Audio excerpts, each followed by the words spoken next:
Thank you. So Berdine tells him to be careful because if anything happens to him, remember, she's fucked. She can't get out. Yeah. At least we suspect she can't get out. I mean, I would assume now that they're past some of the more intense shields. The red shield? Oh, yeah. Not getting through that. Yeah. I just think that he could have tried with the less intense ones.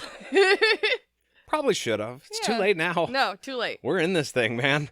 Richard tries to lighten the mood and make a joke about, well, that's the risk of being my favorite. Ha ha! And he's such a jokester that it goes exactly wrong. Yeah, it doesn't land. Not at all. It has the exact opposite effect.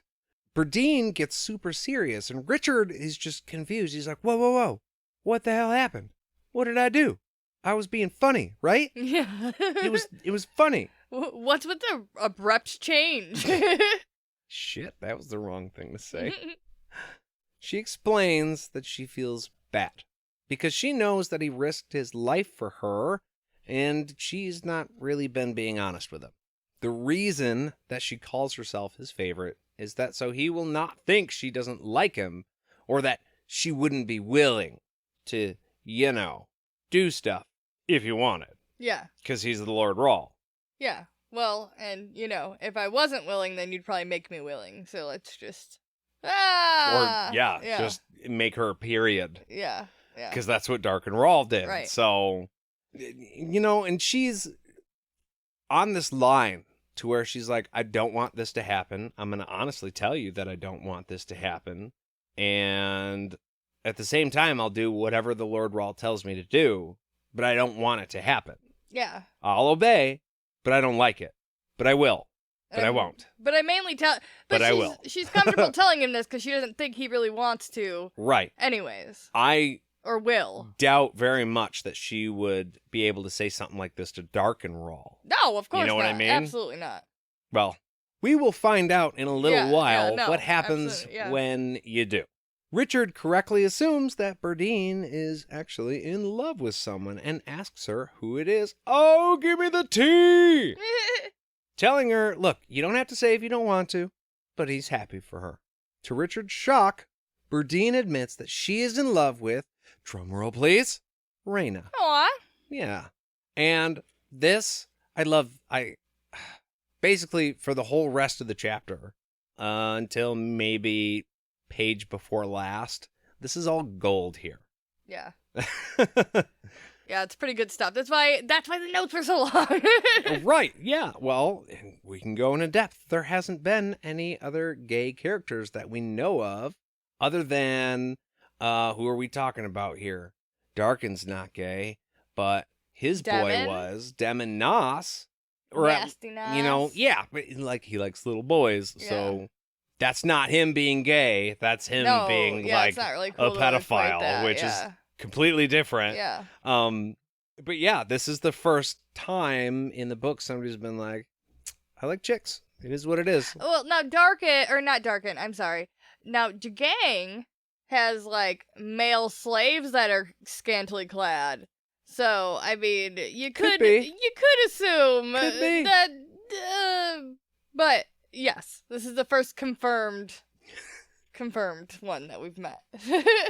Absent-mindedly, he tells her to keep her left foot on the green tiles and her right foot only on the white tiles. Don't skip any. Also, touch the pedestal at the end of the side before we leave the last tile. You got all that? Good. Go. Fast as you can. Now. What?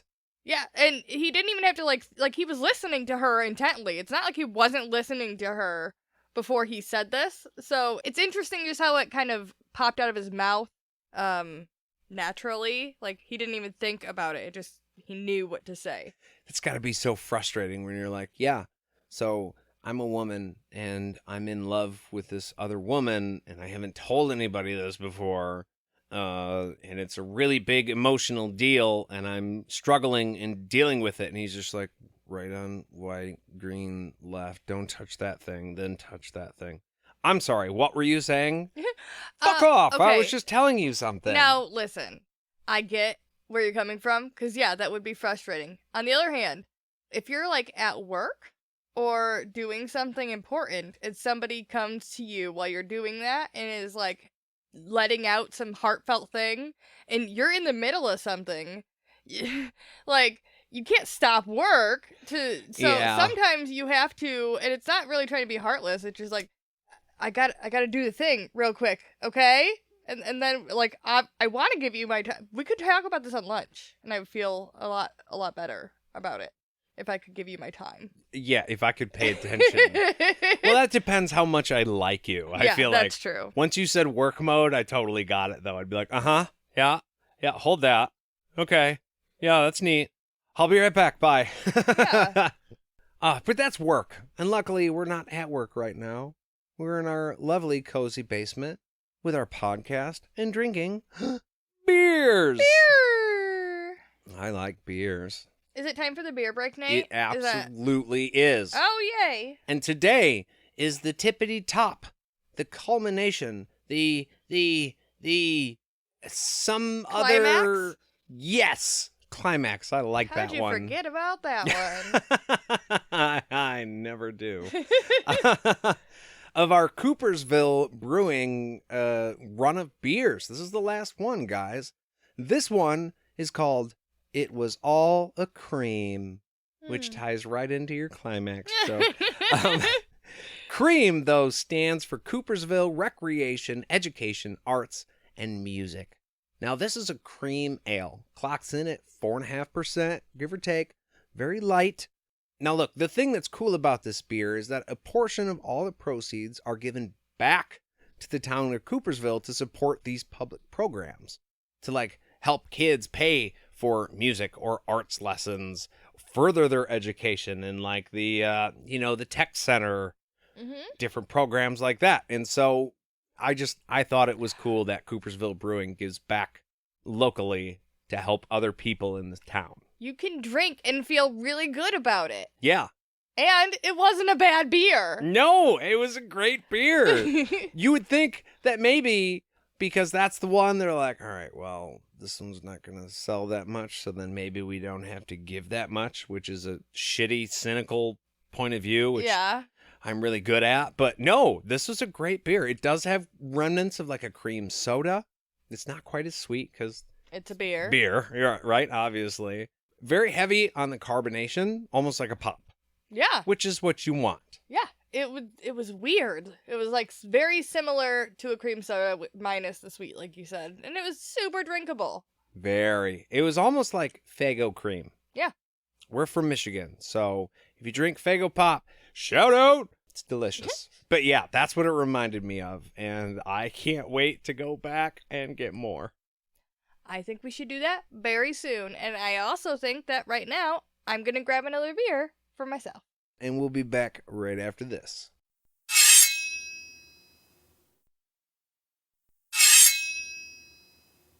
And we're back.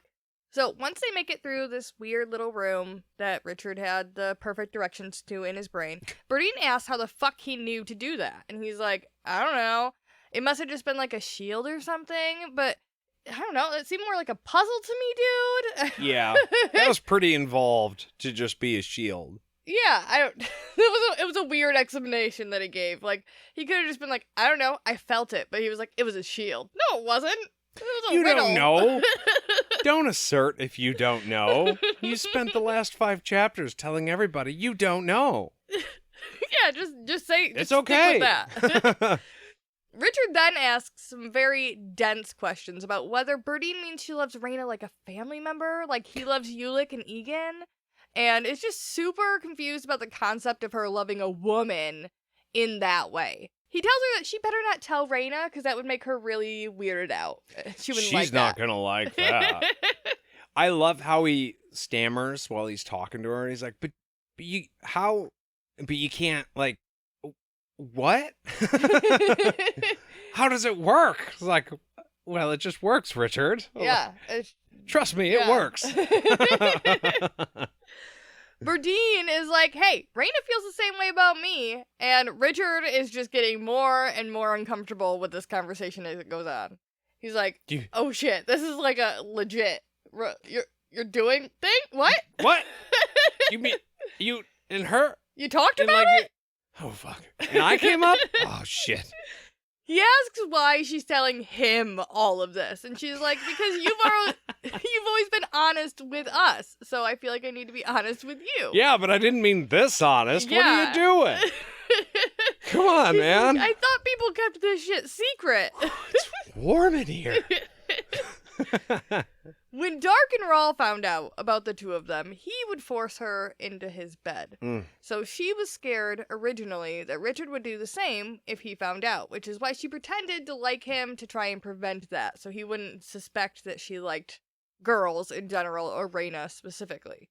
And she knows he would never do that now, so she wanted to come clean about why she's been acting like that, because it was a little bit weird. It was a little bit weird, but at the same time, as a reader, it was just endearing. Well, She's like, oh yeah, we got a good Lord Rawl now. I'm your favorite. Ha ha ha. Let's be playful and everything's fine. And I never suspected. Yeah. The first time I did this read through and I read this chapter, I remember walking to the bedroom with the book in my hand and being like, so they're gay? And Jade's like, yeah. Yeah. What? Yeah. It's But just then, how it is. Right. But then, like, it seemed to come from such a playful place that I had no idea that playfulness and that banter with Richard was her masking for something like this. Like a very serious thing. Which, I mean, is actually a very real thing anyways, in real, like, there's a lot. Yeah, absolutely. A lot of people mask real dark shit with some real happy smiles. So, I mean, yeah, it was just endearing and cute. And honestly, if she had seen Kaylin there, maybe she wouldn't have acted that way. But Kaylin wasn't around, so honestly, there was no harm, really, to her being like, hey, don't stare in my butt. She was literally going to cover her ass. Yeah. With doing that. And, I mean, I thought it was great because nobody knew. Richard didn't know. He didn't think anything was weird about it.